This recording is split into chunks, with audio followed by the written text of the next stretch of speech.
Voilà, donc nous nous retrouvons en direct de l'École nationale supérieure des beaux-arts de Paris, en direct du Forum Entreprendre dans la culture, événement fort du ministère de la Culture dédié à l'entrepreneuriat culturel. Et j'ai le plaisir de recevoir Fabrice Jallet, coordinateur du pôle musique et innovation de l'IRMA. Alors peut-être dans un premier temps, pour les internautes qui ne situeraient pas, qu'est-ce que l'IRMA ? Bonjour. L'IRMA, le Centre d'information et de ressources pour les musiques actuelles. L'IRMA, c'est une interface pour tous les professionnels de la musique pour leur proposer de l'information et de l'orientation vers les différents métiers. On agit à la fois pour la structuration du secteur de la musique et puis pour la professionnalisation des personnes. Alors on propose de la formation, on est éditeur, on est également libraire. On a une plateforme emploi stage qui s'appelle IRMA Work. On propose du conseil pour tout porteur de projet. Et on a également quelques axes d'action dans l'innovation, que ce soit sur du conseil, que ce soit sur de l'événementiel, de l'éditorial. Voilà, c'est en fait une sorte de panel d'outils liés à l'information pour aider les professionnels à mieux s'y retrouver dans la jungle musicale. Alors justement, au cœur de cet événement dédié à l'entrepreneuriat culturel, parlons un peu du pôle musique et innovation, qui est un peu la nouveauté au sein de l'IRMA. Modalité d'accompagnement, qu'est-ce que vous proposez concrètement aux porteurs de projets culturels? À qui se destine ce pôle musique et innovation? Alors ce pôle musique et innovation, il s'adresse à tous les porteurs de projets innovants. Ils peuvent être fondateurs de start-up ou alors avec une idée qui commence à germer et se questionne pour savoir si ce projet est viable. Est-ce que ça vaut le coup de s'y investir le soir, de peut-être se mettre au chômage pendant 1 an avant de commencer à le bosser? Ça peut être des entreprises qui cherchent des prestataires innovants parce qu'elles ont un besoin davantage d'efficacité. Elles ont besoin de trouver un prestataire, elles ont besoin de trouver peut-être une agence ou des solutions en marque blanche. Ça peut être tout type de projets liés à l'innovation. Alors on s'adresse à des projets start-up qui sont en général, qui peuvent être totalement early stage, des projets relativement tôt, et on peut les accompagner assez loin, que ce soit pour les aider dans leur benchmark, que ce soit pour leur indiquer des dispositifs de financement, leur indiquer également les dispositifs d'accompagnement, incubateurs, accélérateurs, pépinières, que ce soit pour les faire rencontrer aussi d'autres startups et également les mettre en relation avec les acteurs du monde de la musique avec lesquels ils peuvent réussir à faire des expérimentations, voire devenir leurs clients, enfin voilà, avoir des relations plus pérennes et développer leur projet. Alors on parle beaucoup en ce moment de start-up, on voit quelques start-up spécialisées dans l'écosystème musical dans la presse avec un certain nombre d'exemples. Peut-être pour concrétiser un petit peu le sujet, quand on parle innovation dans la musique, ça peut prendre quelle forme ? L'innovation dans la musique, alors on a réalisé une enquête qu'on a rendue en juin dernier, une enquête sur les start-up qui opèrent dans le secteur de la musique. On a défini et montré pour la première fois que l'innovation, c'était pas simplement justement des plateformes qui s'adressent au grand public, de type des plateformes de streaming ou bien de la réalité virtuelle, mais que l'innovation, en fait, elle s'immisçait dans tous les petits segments du secteur de la musique, que finalement c'est un secteur qui est en mutation. Alors la création musicale, par exemple, on a de plus en plus d'applications qui permettent de produire de la musique. Si on pense par exemple à eDJ de Digit, on a également des instruments, que ce soit Dualo, que ce soit le DoTouch aussi qui est en cours de développement. On a des innovations évidemment dans la réalité virtuelle, dans la vidéo.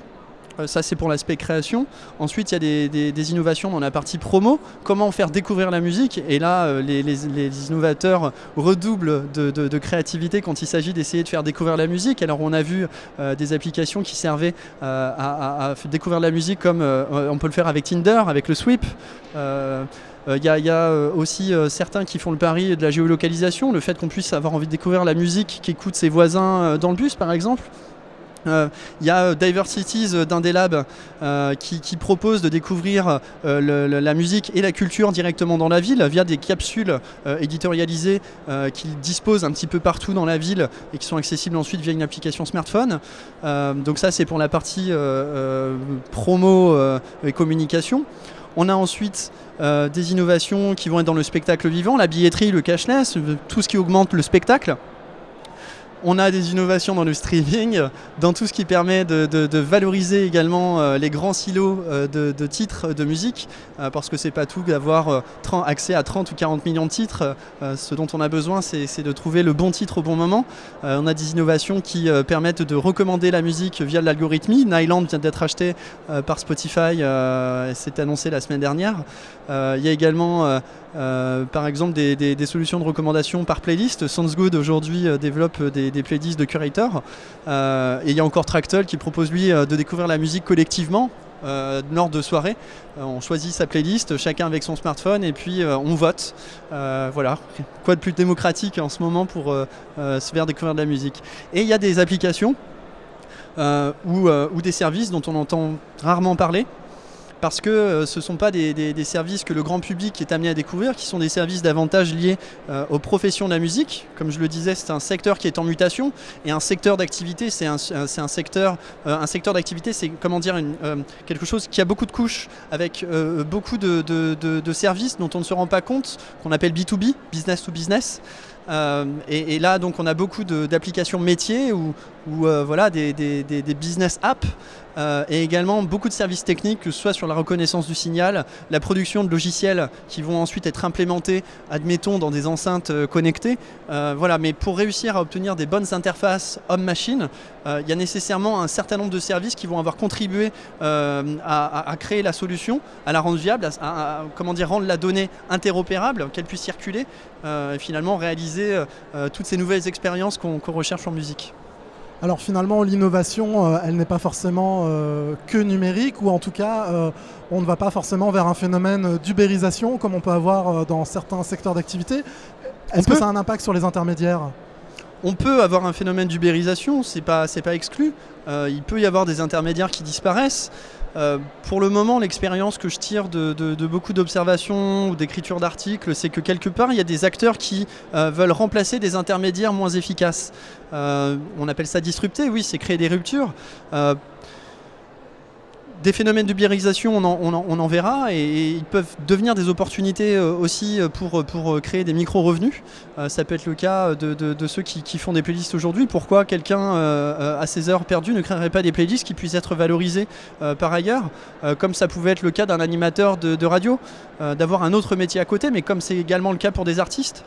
Il y a des artistes qui ont des métiers comme tout à chacun, et qui à côté ont un projet artistique qui leur permet de s'éclater, de créer, de rencontrer, de vivre des expériences collectives qui en font pas le début et la fin de leur activité sociale.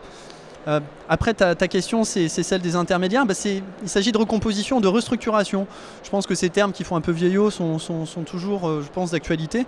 On parle de transformation digitale, transformation numérique. Là, ce sont des grands processus qui ne disent pas vraiment ce qui se passe à l'intérieur. Restructuration, parfois, ça dit clairement qu'il va y avoir de nouvelles structures. Oui, il y aura des nouvelles structures avec des nouveaux métiers. On va dire l'information va circuler différemment, les revenus aussi. On n'a pas parlé de blockchain. La blockchain est également une perspective qui risque de bouleverser un certain nombre de structures établies. Donc on verra bien comment tout ceci va se recomposer.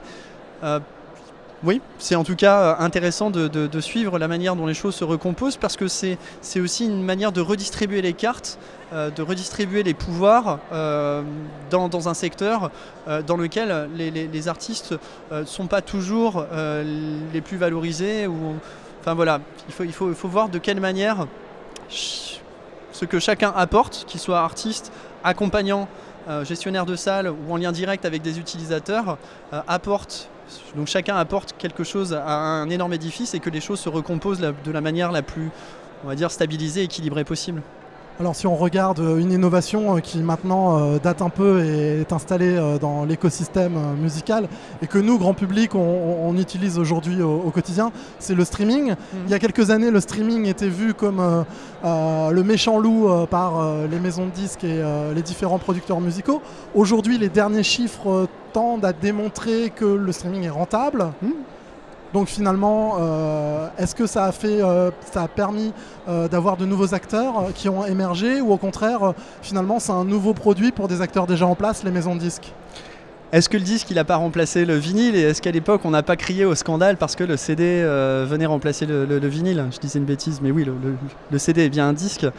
Je pense que les supports se remplacent. Le streaming, on a pu crier au scandale parce que c'était du peer-to-peer et que c'était pas valorisé. Moi, je me souviens quand je suis arrivé à l'IRMA, on parlait de solutions d'écoute de musique en ligne et on plaçait ça plutôt dans la promo et pas donc plutôt dans des médias et pas dans la partie musique enregistrée, c'est-à-dire la valorisation de la musique via du phonogramme.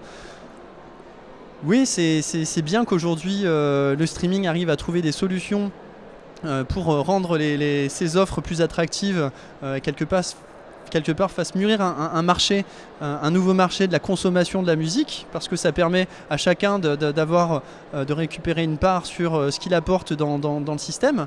Ça permet de rendre les économies viables.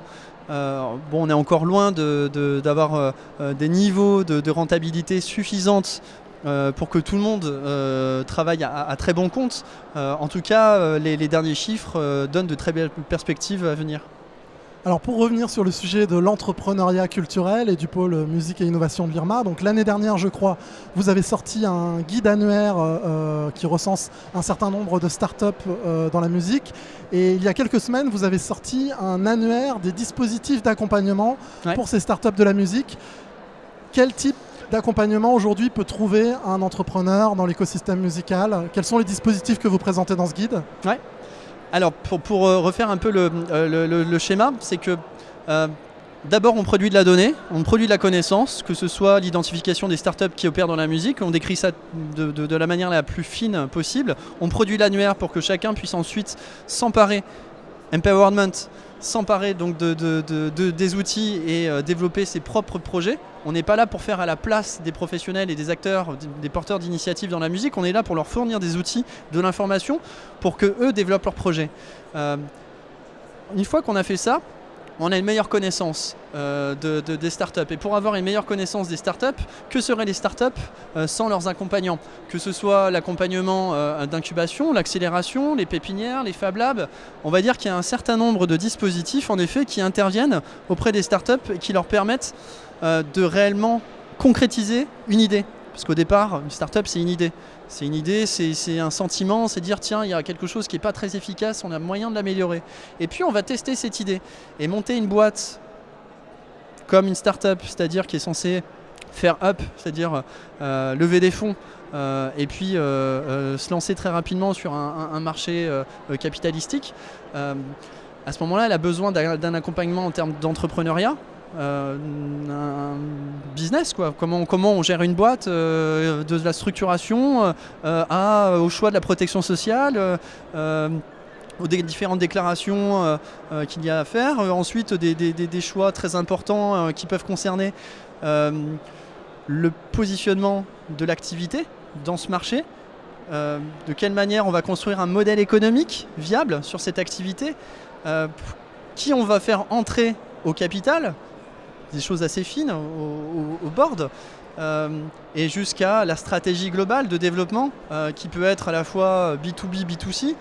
En général, elles commencent souvent B2C parce qu'elles veulent montrer qu'elles ont une proposition de valeur. Après, elles peuvent choisir du B2B parce que c'est plus en phase avec le marché. On ne remplace pas forcément ceux qui sont là, mais on va plutôt les nourrir avec des nouveaux services. Et puis ensuite le développement un peu plus important jusqu'à l'international. Voilà, donc ça, ce sont différents dispositifs qu'on a identifiés. On avait besoin de les identifier pour comprendre un petit peu que sont les startups, parce que c'est ça aussi des startups, c'est passer par leur parcours. Et nous, on regarde les aventures startups non pas simplement en termes de levée de fonds, dire un chiffre, c'est 1 million de levée de fonds, c'est génial. Non, comment ils ont fait pour arriver à 1 million de levée de fonds, quelle est l'histoire de ces entrepreneurs, comment ils s'associent, quelle est la complémentarité entre des compétences. Quelles compétences ils vont aller chercher par ailleurs, s'il leur manque par exemple une compétence technique, ou bien ils vont faire entrer un business angel qui va très bien connaître le réseau, tel réseau ou bien tel marché. Voilà, ça va solidifier, apporter des actifs supplémentaires dans la boîte. Voilà tout le type de conseils qu'on peut donner parce qu'on s'est intéressé à l'environnement, à l'écosystème startup. Une fois qu'on a toutes ces connaissances, et c'est comme ça que nous on le développe ensuite, et c'est ce qui décrit un petit peu le pôle musique et innovation à l'IRMA, on peut proposer de la valorisation, qu'on écrit des articles assez régulièrement sur des sujets clés. On peut organiser des rencontres privées, et on le fait déjà, entre des startups et des professionnels très intéressés par des points cibles de l'industrie musicale, et ça on le fait avec Creatis et The Link, Yvan Boudillet. Et puis on travaille également à Mama Invent, donc la partie innovation de Mama Festival et Convention, donc une très grande convention professionnelle dédiée aux professionnels de la musique, mais également une partie festival dédiée au public qui a lieu chaque mois d'octobre. La prochaine édition sera du 18 au 20. Voilà, ça c'est une autre manière de concrétiser tout ce qu'on peut apprendre sur cet environnement, sur les startups en elles-mêmes, comment elles évoluent, comment elles coopèrent également entre elles. Il y a beaucoup d'effets de coopération et on le voit beaucoup cet après-midi au Beaux-Arts. Il y a beaucoup de startups qui sont en train de s'échanger des cartes, s'échanger des tips. Et comment on concrétise tout ça et comment on accélère surtout, comment on accélère la transformation numérique de la musique. Parce que ça va très très vite, et qu'on a envie que tous ces acteurs on va dire, s'en sortent de la plus belle des manières, apportent les plus belles choses possibles pour leurs artistes, valorisent le plus leur métier, les inscrivent le plus possible dans la réalité. Je déborde. C'est passionnant. Alors finalement, est-ce que entreprendre dans le secteur culturel, c'est si différent que d'entreprendre dans un autre secteur d'activité ? Est-ce que c'est différent d'entreprendre dans le secteur de l'écologie par rapport aux autres secteurs d'activité ? Oui, je pense que chaque secteur d'activité a ses propres spécificités, ses propres personnes, parce que les gens qui viennent dans la musique ou dans la culture, ils viennent là parce qu'ils sont forcément liés à ces contenus, ils sont liés à ces personnes, il y a des aventures humaines, comme dans l'écologie je pense, il y a des valeurs, ils viennent avec des valeurs, certains sont même militants, et on le voit beaucoup, et puis d'autres peuvent être attirés peut-être par les paillettes, et pourquoi pas, parce que c'est aussi ça le secteur de la culture, c'est à la fois ce qui nous enrichit, nos identités, nos héritages, tout ce qui nous construit, et puis c'est aussi le divertissement, la culture c'est tout ça à la fois. Entreprendre dans la culture, je pense que c'est forcément quelque chose de spécifique, ou en tout cas, ce serait dommage que l'entrepreneuriat culturel n'ait pas ses propres spécificités. Après, il faudrait pouvoir échanger avec des tas de personnes qui entreprennent dans différents secteurs et voir s'ils n'ont pas à s'apprendre chacun dans leur spécificité. Je pense que oui. Et la plupart des entrepreneurs d'autres secteurs avec lesquels on travaille, qui viennent parfois tester dans la musique, et ça arrive pour des startups, elles viennent faire un test dans la musique et elles voient si ça marche. En général, elles le font parce que ça les fait rêver de venir dans la musique. Si on regarde Mathieu Pigasse, il investit dans la musique parce que ça le fait rêver. Ça le renvoie évidemment à ses années de rocker, mais puis ça le fait rêver pour la suite, sur tout ce qu'il va pouvoir construire avec les différentes entreprises qu'il est en train de racheter. Alors effectivement, et pour conclure, la notion de rêve est aussi clé pour le porteur de projet dans la posture entrepreneuriale, c'est la motivation avant tout. Toi, aujourd'hui, tu accompagnes des professionnels et des entrepreneurs du secteur culturel, du secteur de la musique. Si tu devais passer de l'autre côté, du côté entrepreneur, quel type de projet ? Est-ce que tu as un rêve qui dit un jour peut-être ? Tout est ouvert. J'attends vos propositions. Non, sérieusement, pour le moment, ce que je fais, j'essaie de bien le faire. J'essaie de bien faire ce que je fais, c'est-à-dire ne pas avoir une ambition trop débordante sur ce que moi je pourrais faire, mais plutôt accompagner l'ambition des autres. Pour le moment, ça me convient bien, mais c'est quasiment la même chose que ce qui s'est passé à un moment donné quand j'ai décidé d'arrêter de jouer de la musique parce que j'étais pas très bon, qu'il y avait des gens qui étaient très bons autour de moi. Je me suis dit, bon non, je vais plutôt les aider à organiser leur spectacle, je vais plutôt les mettre dans les meilleures dispositions pour que leur show soit le plus impressionnant, le plus performatif possible pour le public. Voilà un petit peu comment moi je me vois dans quelques temps. Après, rien n'est impossible. Mais pour le moment, j'aime beaucoup être dans l'accompagnement. Eh bien voilà, merci Fabrice Jallet, donc coordinateur du pôle musique et innovation de l'IRMA. Donc on invite les entrepreneurs du secteur musical à se rapprocher de vos services pour pouvoir rencontrer d'autres startups, des dispositifs d'accompagnement et pouvoir finalement accélérer ou franchir ces différentes étapes de l'entrepreneuriat. On se sent moins seul et peut-être plus fort pour passer ces différentes étapes. On se retrouve, oui. Pour le conseil gratuit, c'est le petit au revoir. Pour le conseil gratuit pour tous les porteurs de projets innovants, c'est tous les mercredis après-midi. Il suffit de vous inscrire sur le site de l'IRMA, je vous répondrai. Tous les mercredis après-midi, donc à l'IRMA. Conseil gratuit sur rendez-vous. Voilà, bah c'est parfait. Merci Fabrice Jallet. Donc on se retrouve jusqu'à mercredi soir au cœur de l'École nationale supérieure des Beaux-Arts de Paris pour le forum Entreprendre dans la culture. On aura tout à l'heure des témoignages d'entrepreneurs culturels, alors pas forcément dans le secteur musical, mais aussi dans les autres secteurs, puisque le forum Entreprendre dans la culture fait converger les différentes disciplines du secteur culturel. Donc pour nous, ça va être l'occasion de voir aussi différents modèles économiques, comment entreprendre dans la culture. Merci Fabrice. Merci Aurélien.